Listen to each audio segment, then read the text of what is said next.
1799 जुनूबी हिंद की सरजमीन सरंगापट्टनम के किले की दीवारें लरज रही थी।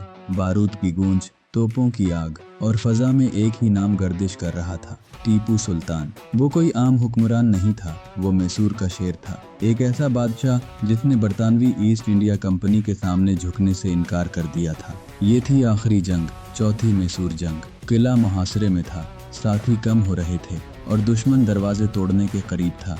एक लम्हा आया जब उसे मशवरा दिया गया, सर झुका लीजिए, जान बचा लीजिए। खामोशी छा गई, फिर वो आगे बढ़ा। उसकी आंखों में खौफ नहीं, आग थी, और उसने वो अल्फाज कहे जो तारीख के सीने पर नक्श हो गए। शेर की एक दिन की जिंदगी गीदड़ की 100 साला जिंदगी से बेहतर है।